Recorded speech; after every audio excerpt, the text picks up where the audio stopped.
Hey everyone, this is the Practice of Love podcast, a raw and real conversation about what it means to love with intentionality, curiosity, and care. I am your host, Lair and Torrent, licensed marriage and family therapist, and I'm here with my lovely wife, as always, Ashley Torrent, psychospiritual counselor and intuitive medium. Thank you so much for joining us. Here we are. We're back. This is the Practice of Love podcast. I'm your host, Lair Torrent, with my lovely partner, as always, Ashley Torrent. And before we start the show today, I wanted to talk a bit about, I want to do a little plug for us. A plug that you're probably going to be hearing a lot of if you're on any of our socials going over the course of the next, I don't know, how many months do we have until this thing? I think about 8 months. 8 months. But I can tell you this, tickets are going fast. Because Ash and I are going to be speaking at the In Bloom Summit in Vancouver, British Columbia, this coming April the 26th, I believe. No, the 10th through the 12th. Like I said, the 10th through the 12th. And as I tell everyone who knows me, my wife keeps all of the math, all of the calendars. I have my jobs too. I do things. Yes. But when it comes to remembering dates, I'm the worst. No. I say it's dyslexia. It's my dyslexia is kicked up. So if you haven't heard of In Bloom's this amazing organization. They have podcasts, they do lives, they do in-person events. And they are this really amazing group. And they talk about a lot about love, a lot about romance, a lot about connection. And so they have brought us on board to speak at their opening night, their opening Friday night, and then to run a workshop on the final day. But Ash, do you want to tell them who else is on the card with us? Well, I do want to say they're hosted by Real Love Ready. So if you haven't heard of the In Bloom Summit, check out the Real Love Ready podcast or their social media pages. And you put me on the spot. I know a few of the names that are going to be headlining. Well, there's one in particular that's kind of like, well, two in particular. Glennon Doyle and Abby Wambach are going to be there. And I'm super excited about that. I am a huge fan. Fan. Are you fangirling for this? A little bit. I don't fangirl. You don't? I don't. I'm not like a big celebrity. I'm like, whatever. But this one, I'm pretty excited. You're not originally from the East Village of New York, nor am I. But we spent enough time. And for those people who don't know a lot about the East Village of New York, it's like pretty ultra cool. Lots of celebrities, but you pretend like you don't know that you're, speaking to, said celebrity in the dog park, or saying hello to, Nora Jones. That's the one I remember because it's been so long since we've been there. But anyway, suffice to say, we don't fan that way. Right. But this one kind of sends you, and I have to be honest with you, like that's a big one.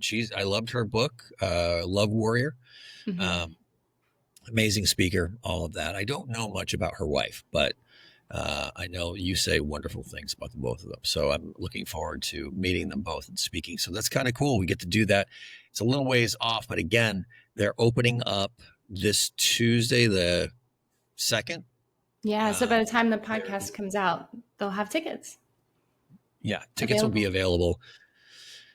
And I know that they're also doing virtual as well. So there's that option. But we aren't here today to talk about our upcoming speaking engagements. Today, we're here to talk about a particular subject that I think is, it's important. And it's one that kind of snuck up on me, if I'm honest.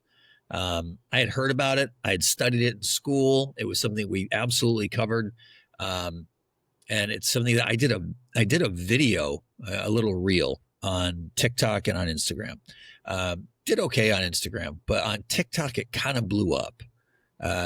It's over 50,000 views and counting at this particular point. Maybe that's not a lot of views for some of you out there. It's a lot of views for me. Trust me when I tell you, lots and lots of shares, lots of pins, and lots of chatter in the comments asking me questions about this topic that we're going to be covering today. And it's silent divorce. Emotional divorce, as I learned it when I was going through school to become a marriage and family therapist. We absolutely covered that. And so this is the idea that not every relationship necessarily ends with a slam door or divorce papers. that some relationships just kind of fizzle out where the intimacy stops at every level, physical and otherwise. People begin to live sort of parallel lives, and they shift from this loving connective space that perhaps they once lived in to one that's really just logistics, making sure that the house is running, the bills are paid, and the kids are taken care of, but they really don't have much interaction. And I did the video thinking, it's kind of an interesting topic, and I had hit a bunch of topics, and I was sort of looking for something, and this thing sort of blew up, and I got comment after comment after comment of people who are suffering from this silent emotional divorce. What are your thoughts about that? It doesn't surprise me. No, because what I've learned in like witnessing couples over the years is there's a lot of people that have lost their emotional and physical connection, that a lot of them didn't even start off with friends. Their partner isn't a confidant necessarily. There's not a lot of communication, that they're a lot of times they're roommates. There's a lack of communication, a lack of awareness of other, a lack of curiosity and interest. I feel like there's the beginning of a relationship and then, big events that happen in their life, but something happens where people just stop. It feels like putting energy and effort towards each other. Mm-hmm. And so it doesn't surprise me that a lot of people responded, because I think you put, words, or you named something that was happening that maybe they didn't have words for. They didn't know what to call it. This like intangible thing that was happening between them and their partner, but they're like, oh, there's actually a name for this distance between us, or we're living as roommates, or whatever it is. That's the one I got a lot of, living as roommates, whether it was, 2 years or 25 years. Right. One was 36 years. We've been roommates most of the time. And I'm wondering, I have my thoughts on this, but I'm wondering, do you think that something like that has a particular causation? Is it death by 1,000 cuts? Like, is it little things that happen over time, or is it usually one big thing? What are your thoughts on that? Sorry, there's something I was thinking that before I want to answer that question, I was just thinking, I don't even think people are aware it's happening until you put words to it. Right. And that word was like, all of a sudden it's like, oh, this is what's happening. I think two things could be happening. I mean, there's probably different things, but one could be that people don't know how to deepen their relationship, to have a more intimate connection. I'm not just talking about sexual intimacy, affection, but I'm also talking an emotional connection. Okay. That I feel like people don't know how to have difficult conversations or resolve conflict often.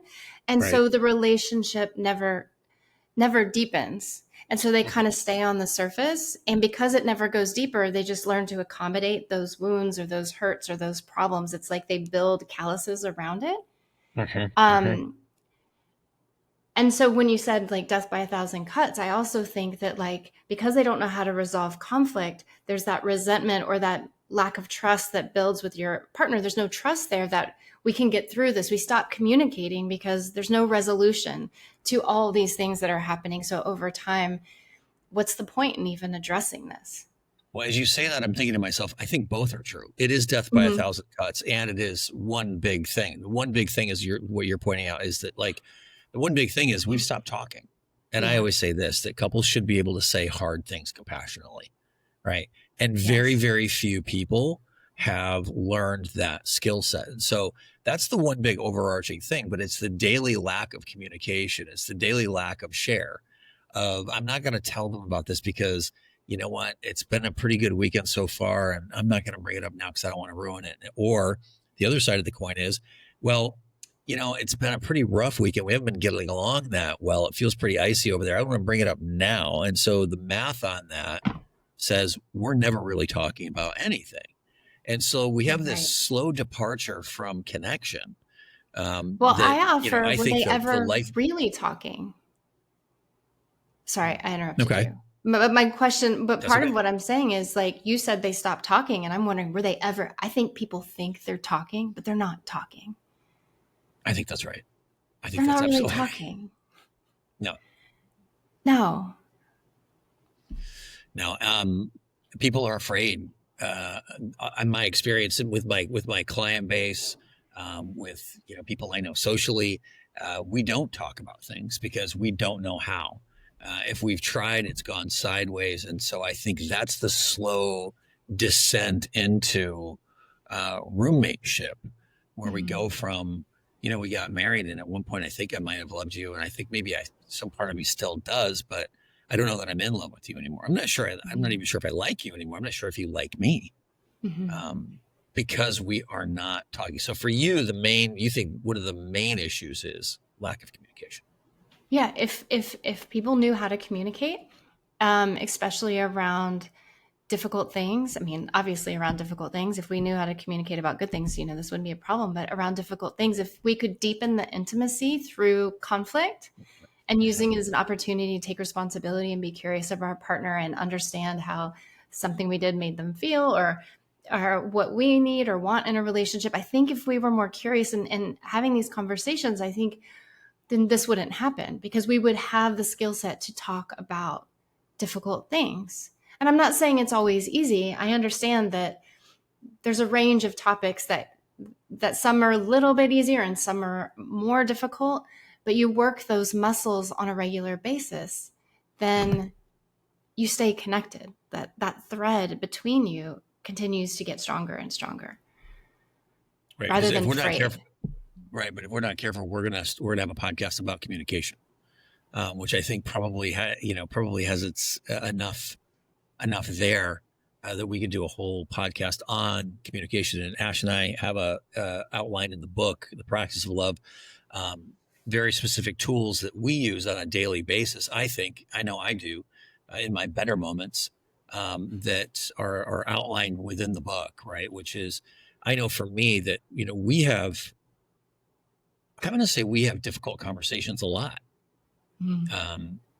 We have come to Jesus moments a lot, that do not devolve down into knocked out dragouts or silent treatment. Sort of knowing glances across the tables, hoping that the kids don't figure it out, backs turned, not talking, waking up icy the next day. That never happens for us. And I think it's because we've built the ability and the skill set to actually have difficult conversations compassionately. And it's like when couples come in and they tell me that they never fight, I'm afraid for them. Right? Because I think it's not if you fight, it's how you fight. And I wouldn't even know if we'd classify our conversations as fighting, but we get into some, things are emotional, things are hard. But when we start working that practice of personal responsibility, which you alluded to earlier, and we start looking at things like, we start with mindfulness, right? I'm paying attention to myself and what's going on inside of me rather than looking at you. And when I start noticing the part of me that comes up, if there's a protective part of me, or if there's an inner critical part of me that's up, I know that conversation is not going to go well for either of us. And so it's my responsibility to pull those out, to show up in the wisest aspect of myself. Couples are not taught how to do this. No, they're not. And when do you feel like there's a point where they've entered this acceptance of silence that they haven't named? There's an acceptance of silence. Do you know what I'm saying? Like, what do you think happens there? There's like this agreement that there's a silent, unspoken agreement that we're not doing this. That's not named.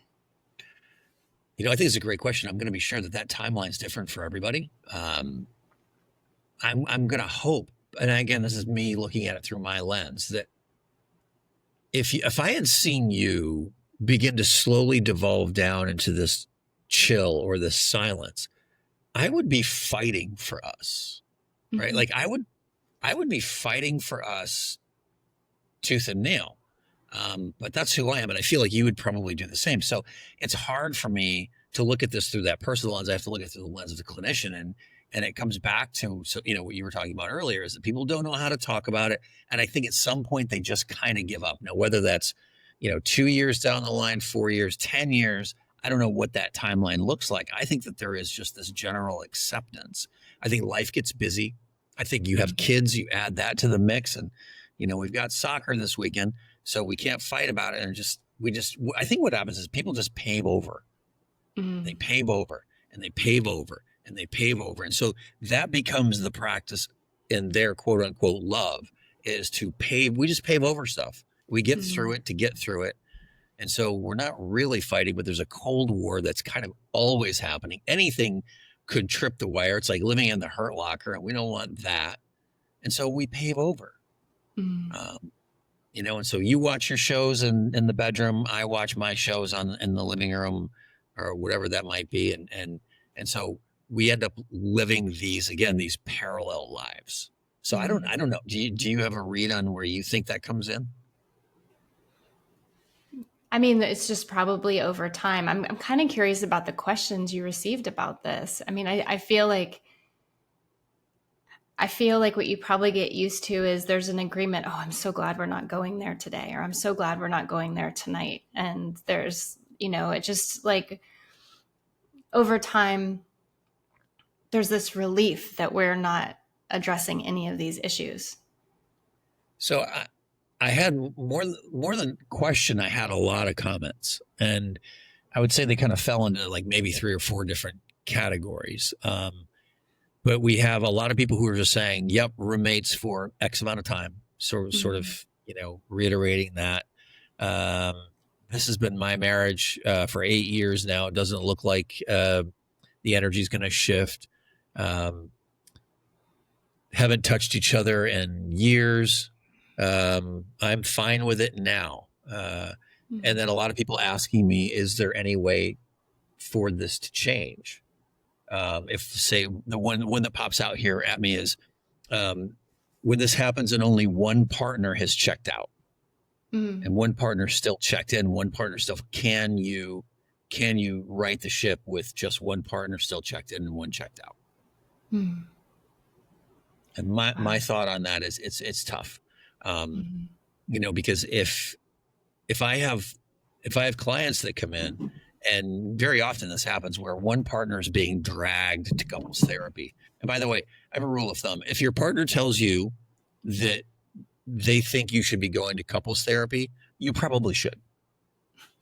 And again, I had it like maybe 3 times this week with onboarding new clients or talking to people about the possibility of coming on board. And I'm there with one partner and we're still not sure if he's going to show up because he's just saying no. That part I don't understand. If your partner's telling you need to go to couples therapy, I think you probably need to recognize that there is a significant problem that they think needs addressing by a professional. You should probably show up for that. And if you're not showing up for that and you're unwilling to show up for that, what you're saying is I've given up. And, one of the things we talk about in the book is you've got to want to.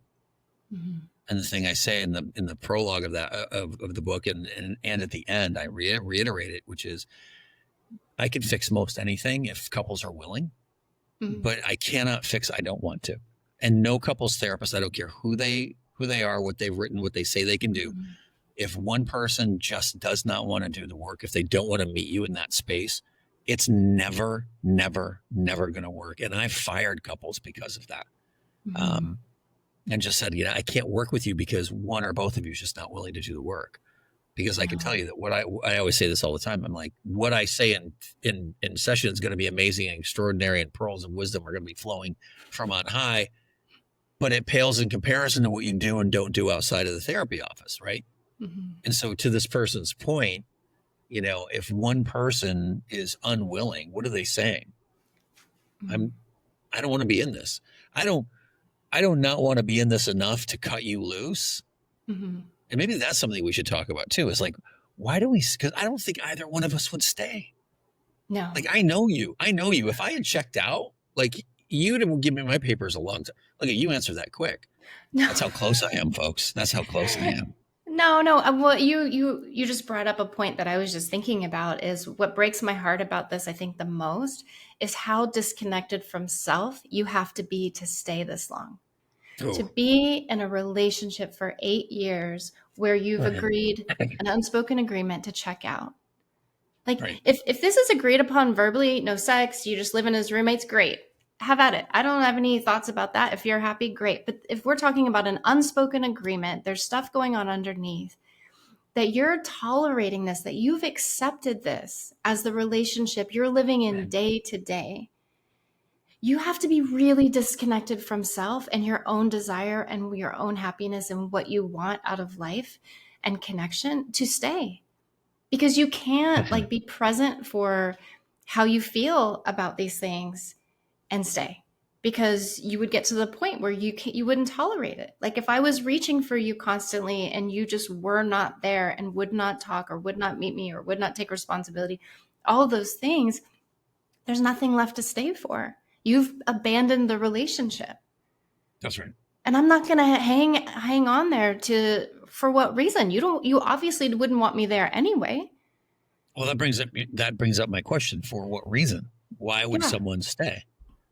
And there was most of people say for the kids, or my favorite, it's cheaper to keep them. That's right. I always tell people this: I am a hell of a lot less expensive than a divorce attorney. Mm-hmm. Hell of a lot. Mm-hmm. If you want to do the work, you can save a fuck ton of money by coming to see a good couples therapist. But yes, those are the two big ones. The two big ones are the kids. Now let's take them individually. Are any of those an excuse in your book? No, because you're doing harm. You're doing harm to each other. You're doing harm to self. You're modeling for your children unhealthy dynamics. You're modeling for them that a lack of affection is okay. A lack of communication is okay. That I'm only willing to accept this much for myself. And then you're telling your child, I hope you have everything, but you're modeling that this is enough for me. So it's not okay. Boy, I'll tell you, because then, we cannot put enough of an emphasis and underscore this enough, because we say things like, oh, you're modeling for the kids. And they're like, yeah. And you keep doing it anyway. And you think that you're modeling some version of relationship. Oh, we stayed together. And I've talked about this before on this podcast where, what you're essentially making is more clients for therapists like me years down the line. And they come in and they always say the same thing, because I've gotten these new adults, right? Well, I don't really know how to do relationship or love. Oh, okay. Well, tell me about your parents. Well, I think they loved each other. I never actually saw them touch each other. I know they slept in separate bedrooms most of my life. I think they liked each other. It's always some version of that. So this idea that you're not getting a divorce or not separating, and you're unwilling to work on it and figure it out, right? But you're also unwilling to cut the cord. And people say, we're doing it for the kids. You're not doing it for the kids. You're doing it because you're scared. Right. You're scared. And I understand that. I'm not saying that that's it. Right. And so you're not really doing it for the kids. That's not true. You're doing it because you're scared shitless. And guess what? You probably should be, especially if you're a woman in divorce. We know that women in divorce are 37% closer to the poverty line in divorce than men. The downside return on divorce for women is pretty hardcore, but it doesn't alter the fact that you're not really just doing it for the kids. Having said that, people will ask me all the time, if I was to get a divorce, is there a better time for the kids? And I think there is, actually. I think there is. I think would you say? Earlier the better. Earlier the better. Earlier the better. Before they're really cognizant of what's going on. It's hard because, when they're 5-6 years old and you're saying, hey, mom and dad, or dad and dad, mom, whatever it is, we're going to be living in separate. You have 2 houses and they're going to go, and they may have some sadness and you're going to have to tolerate that. But when they're a little bit younger, it just kind of becomes the norm rather quickly for them. When you get the kids who are 7, 8, 9, 10, it becomes really difficult. I think it's perhaps easier for teenagers, primarily because their cognitive ability is better than a 7, 8, 9, 10-year-old.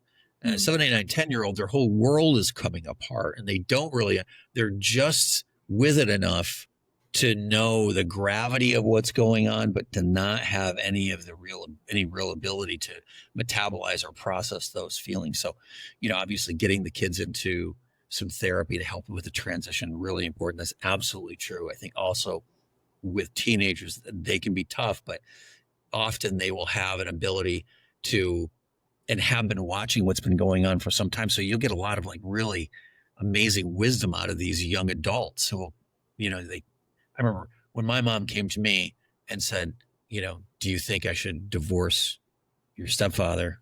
He'd been essentially my father for, the majority of my life. I was like, absolutely. I don't know why you've stayed this long. You need to go. You need to be happy.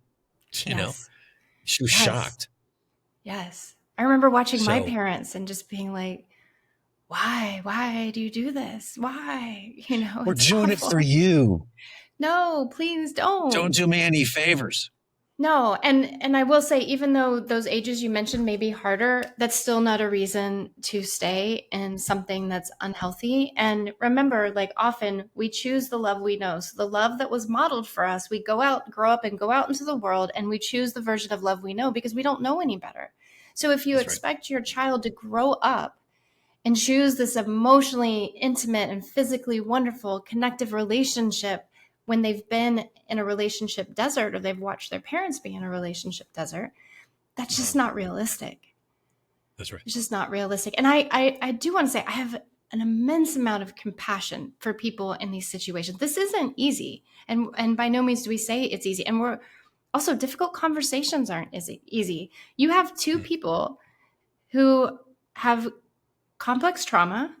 The two of us had really difficult circumstances growing up. And so there have been times in our relationship where trauma has played out. And there have been times where trauma has caused me to go under, and I've been dealing with the trauma and unable to communicate. And you've reached for me, and it's been really difficult. And I take a look at that, and I keep going to therapy, and I keep showing up with you, and we keep talking, even if we're talking about the thing that I don't know. I can't figure it out. I don't know what's going on. Even if I don't have answers, we're still talking about it. If I'm working through something, or I was telling you earlier this year, I was like, you think you talk a lot, but there's a lot of times you're not saying anything. And what you realized is you're saying a lot in your mind, but you're not saying it out loud. And that kind of surprised me, because usually I find that you're very expressive, but you've been going through a period where, I don't know if it's because you talk all day with your clients or whatever, but you're saying a lot inside, but you're not saying it out loud. I think that's part of it. Yeah. No, it was news to me that I wasn't sharing. I thought I was sharing everything, or perhaps it's because I think a lot of the time you end up reading my mind. But that aside, that you say, we call them difficult conversations. And so people will choose to not have those because they're hard. And even in their difficulty, that is the connective tissue. Mm-hmm. Once we lose that, right? Because we're only going to have conversations when it's puppy dogs and rainbows, right? That's not, those are fun and those are great. And who doesn't want to have good fun? I love having a laugh with you and a connective, loving conversation. But the connective tissue of two people moving through this relative world is often difficult conversations. Mm-hmm. Being willing to tolerate the hard, the emotionally difficult, the dark, the painful, to be able to stand there, and even if it's not something that's between us, to witness someone in that and to be witnessed. I can tell you this, one thing that I think you're incredibly good at is you're incredibly good at witnessing me when I'm having a problem with you. I am. I'm serious. Even when I'm like, hey, this is why you're horrible in all the ways. You're often really, really good at being able to stand back and witness that and be present for that and take responsibility for your end, or push back and say, hey, I don't think that part of it's fair. I think that part of it might be yours. but you're with me, you stay with me. And I Mm. think that we're kind of uncovering something here in this moment, maybe you were aware of it forever, but I wasn't, that connective tissue for us has always been our willingness to go to depth. Yeah. And it's not always easy. I mean, sometimes it's really uncomfortable. Um, but when we survive those difficult moments, if I survive you being disappointed in me, if I survive that I said something and you could be angry or hurt and we can walk through it. I mean, this is rewriting my whole like history of not being allowed to make mistakes, of being in trouble all the time. Everything was my fault. So I think you would probably say 5, 10 years ago, I wasn't good at witnessing that first. Like it would take a minute and we'd get there. Like I'd push I back don't a know what you're little bit. talking about. I don't know. Like I I don't. might be like, oh, what about you? Um, Yeah, but that's not what I said. That's not how I said it. I think in the practice of having these conversations, we've gotten a lot better. And what I've realized now is like, it doesn't take anything from me to listen to what you're feeling. It doesn't take, I'm not in trouble. I can tolerate your disappointment or your hurt or your anger. And my favorite is like, ooh, we walked through that. We walked through that together and we're okay. And I feel closer to you. And I see that you feel closer to me because you feel even safer. Yeah. Yeah, that one's always been I think that one's been a hard one for me, primarily because of my upbringing and the way, you know, that if I were to disappoint you as an example, or to disappoint my mother as an example, there was always the threat of the love being taken away. And I see Right. that in its various forms, right? That like, especially when the child has become the emotional confidant of one of the parents. Mm. And that was certainly the case for me. I had become the emotional confidant for her throughout my entire life. That was sort of my job, and it was so ingrained in me. And so the idea of disappointing a woman, uh, man, Mm. that was really, really hard. And so that's been the challenge for me. But again, learning that and seeing your constancy, but again, through being willing to have those difficult conversations.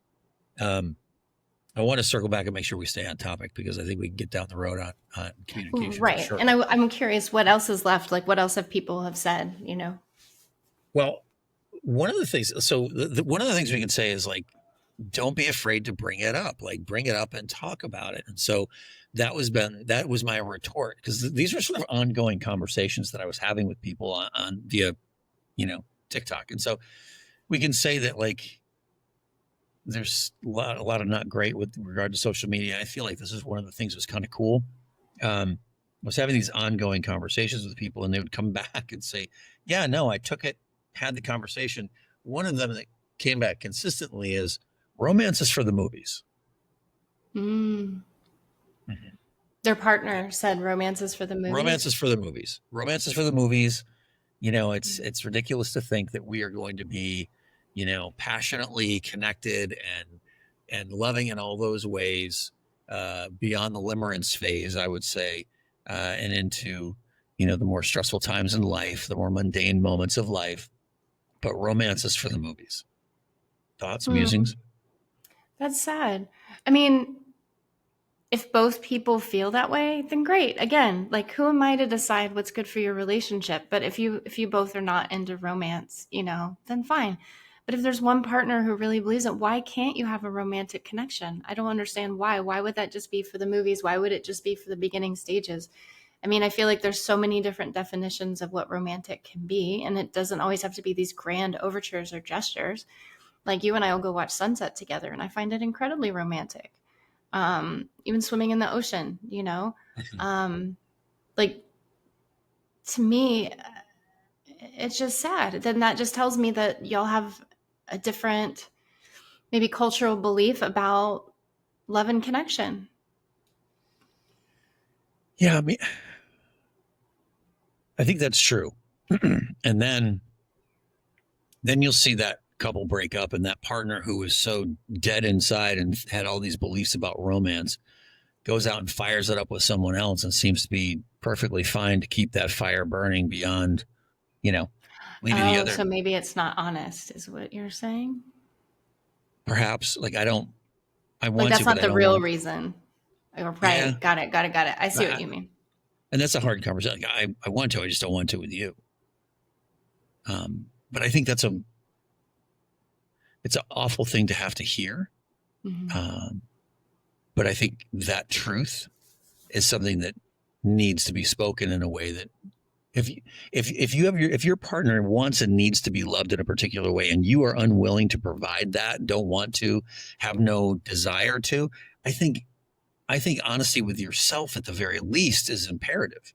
Mm-hmm. Because what you're doing is you're often relegating to this person to a particular life. And I have several people in my practice now and over the course of years who their physical life, their sexual life has been shut down and shut off.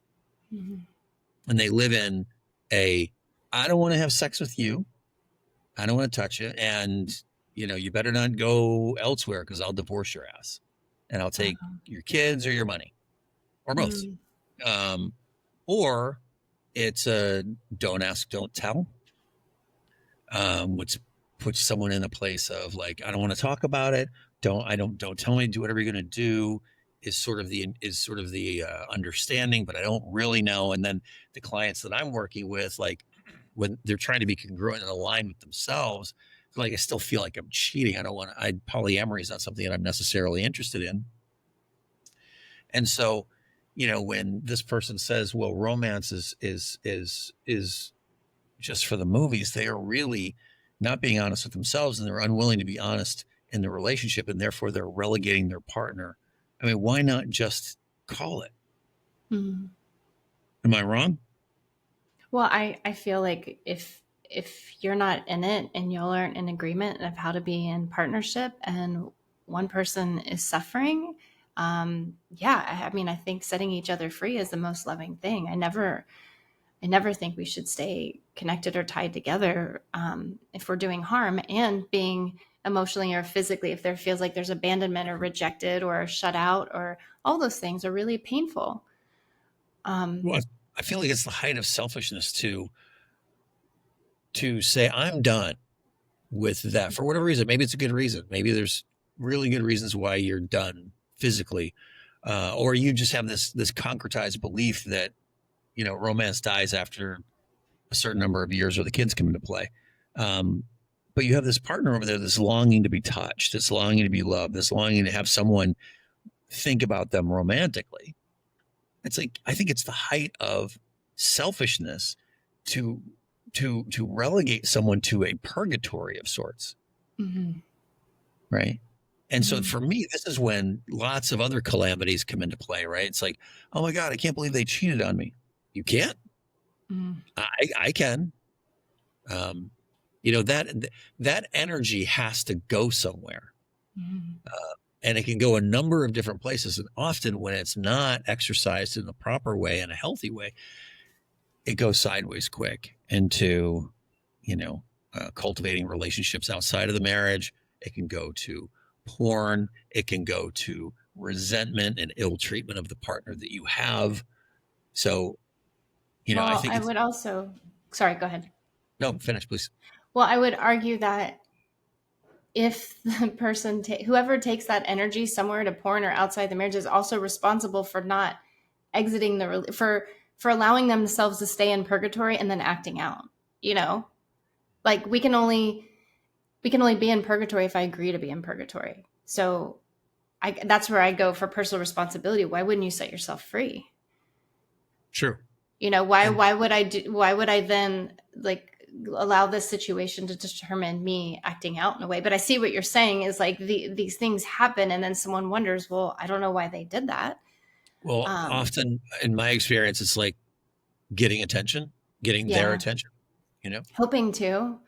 When I was thinking about how you encouraged people to bring this to their partner's awareness, and I was like, wow, how they respond, like this person, romance is for the movies, like how they respond. There's so much information in their response, like how much they want to address this and connect, or how much they're just not interested in doing. And every answer, there's information. And so you get to decide what you want to do with that information and pay attention to that information.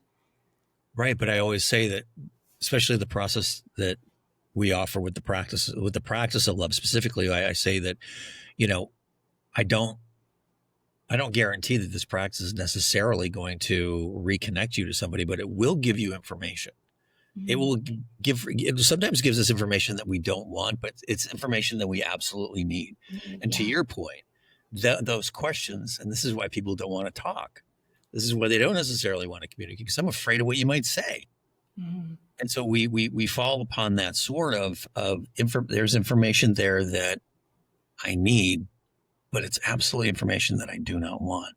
And so she went and had this conversation with this particular guy who said romance is for the movies. And you're right. But the question is, and my response to her was essentially are you listening? Right. Like he's telling you what he thinks. He's telling you what he feels. He's telling you what he's going to do. And he's telling you what he's not going to do. Right. But you keep trying to, jam that square peg through that round hole because what? Because you're afraid. And I get it. Divorce is scary. Breakup is scary. And a lot of people also said this when they said, that the fear of the unknown is another big one, right? I think the suffering that I know is far more preferable to the suffering that I do not know. And I can say this, that to a person that I have walked down the path of disillusionment of their relationship because of some version of silent divorce or emotional divorce, they have never regretted it. Not one of my clients. I know, never. And it's anecdotal. Even when they had kids, money, nothing, never regretted it. In fact, they were like found more joy and happiness and more, What they always say is, oh my God, I can't believe I waited this long. Yeah. I can't believe I waited this long. Yeah.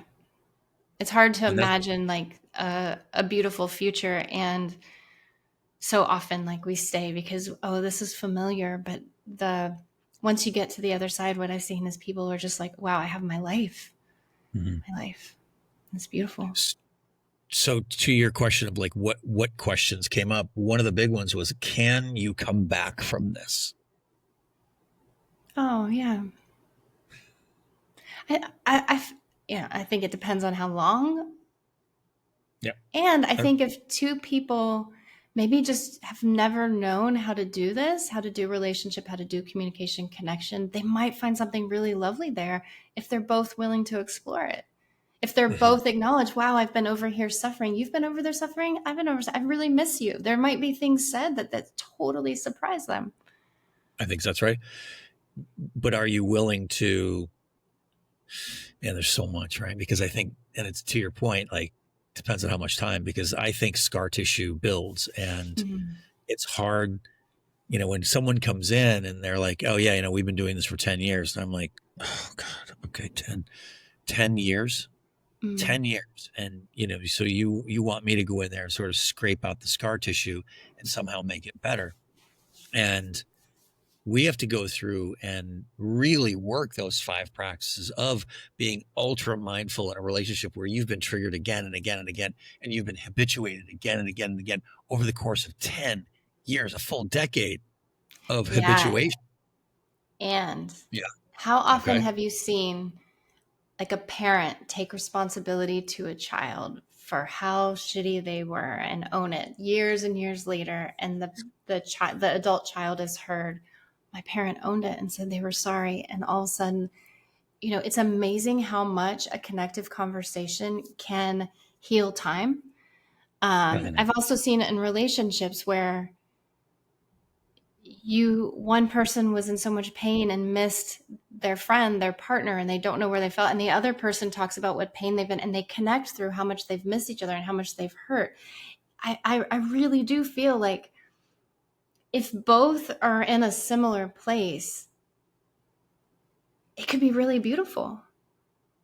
If both take responsibility for their part. I want to agree. I don't think it happens often.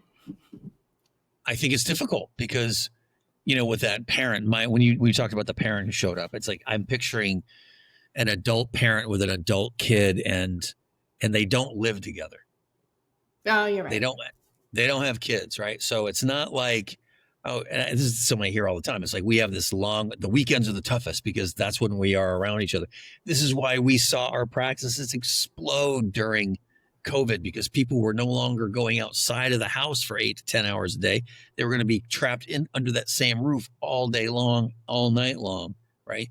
And so all of your bad habits come out, and so much of your relationship comes down to your habituations or your awareness of your habituations so that you can change them. Right. So what do I mean by that? I mean, like, oh, so my knee-jerk response is to get frustrated whenever I hear your voice, right? I have to notice that about myself and stop, push, pause, notice what part of me is up and what's the story I'm telling. Right. Oh, so I can change that habitual thought pattern of she's just going to be a bitch or some shit like that to that's just someone who's struggling right now and having a hard time because our kids are monsters right now or whatever it might be. So you change that toxic narrative to a compassionate. That takes time. It does. And people don't want to sit in for that one. That one's the tough one, right? And that's why in the book I use that as the cautionary tale, the narrative, right? Because it's really hard. You have to really want to. And so, can we come back from that? The answer is absolutely yes. But you have to want to really, really bad. And you have to want to with the person that you are sleeping next to, waking up with every day, dealing with, the vagaries and stresses of life together, traffic, all those little peccadillos that will absolutely become incendiary if you were in the wrong part of self. This is where that practice comes in. And so, yeah, you can do it. The Hebbian principle, right? Hebb's law, neurons that fire together, wire together. You can absolutely pull those neurons apart. And we have the plasticity of the brain, right? We know that the brain is malleable. We can teach that old dog new tricks, but it's far easier to do it with a parent that lives in Seattle when you live in New York. And it's like, oh, I can pick up that phone or not. And when I do, I'm like, hey, Mom, we're forging a new relationship, right? Right. No, you're absolutely right. And I think if people are going to work on it, it takes like radical honesty and personal responsibility, and like, the mindfulness, the part of self that's being there. What story am I telling? Am I willing to see a different story? Am I willing to see through a different lens, this person through a different lens? Can we actually heal? Can we be angry at each other and survive that? Can we have acknowledged that we've disappointed each other, that we've hurt each other, and tolerate that? That's right. Yeah. That's right. Well, I think we're coming close to time. Do you have anything you want to add? I don't think so. Yeah, I like the conversation. I like the topic. It makes me sad that so many people are in this, and I just see so often that in friendships and in partnerships, how little people are talking, and how a lot of times people don't want to go there in that difficult conversation. They just want to go on to the next, and it takes a certain kind of person to meet you there. It really does. That intimate space and that heart space. So, points for people who are concerned about falling into this or people who have found themselves falling into this. I say, strike while the iron is hot. Get in there early, get in there often. I find the couples that do the best in my practice are the ones who show up when their relationship doesn't have two wheels in the ditch or is on the gurney on the way to the ICU. These are couples that come for skills prior to building shitty habits with each other. Rarely do people do that. There's the idea of premarital counseling. Well, I'm telling you, that's a very, very helpful. I don't know what the statistics are on how marriages do that have premarital counseling, but good premarital counseling can help you build those communication skills that we were talking about at the top of this podcast before real trouble starts. And you can have intervention. We also normalize the therapeutic process. This is a really important one. Normalizing the therapeutic process within a relationship, because look, I know when we were both therapists, and you said to me years and years and years ago, you said, I think we need to go and talk to someone. And I was like, fuck, that therapeutic, even though it was like, it hit me like, oh my God, we're there. And so if we normalize that therapeutic process as something that we just do as sort of maintenance, then it's not a big deal when we kind of need to go, like when we really need to go. No, and what's beautiful about that space is sometimes those difficult conversations are too hard to have when we're alone with each other. So you go into a safe space and you build those muscles of we can say hard things to each other and have someone here to support us and then help us transition this into our lives. So you're not doing it alone. So rather than just avoid the conversation, have someone help you. Mm-hmm, mm-hmm. Yep. And I say this, I have couples in my practice who I don't see every week. I don't see them. Sometimes I don't see them every month. I see them every quarter, or when things go sideways and they know that there's someone out there that they've built a relationship at one time that knows the score.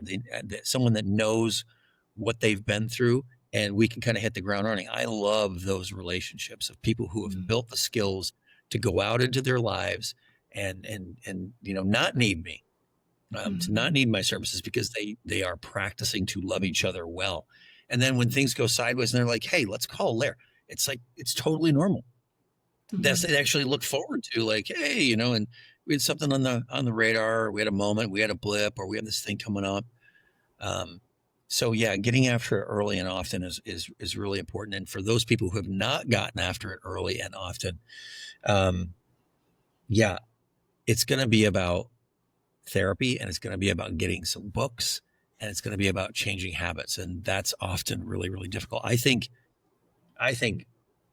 most relationships and situations like this can be pulled back from the brink, but it's going to take a lot of hard work. Yeah. Emotional divorce is a tough one. I agree. All right. Well, thanks for everyone for tuning in and listening to us as we talk about this often difficult and not fun topic of emotional or silent divorce. If you have any thoughts, any questions, don't be afraid to reach out to us. I am Lair Torrent, the holistic therapist on Instagram, and you're more than welcome to reach out there, and the same on TikTok. Yeah. And don't forget to check out the Real Love Ready in Bloom Summit. We'd love to see you there. Thanks for listening or watching. Also, if you are interested in the Practices of Love, the book is available wherever finer books are sold. All right, everybody. Hope to see you again soon. This has been the Practice of Love podcast with your hosts, Ashley and Lair Torrent. We hope you enjoyed this episode. Please like and subscribe and check the show notes for more details about our work.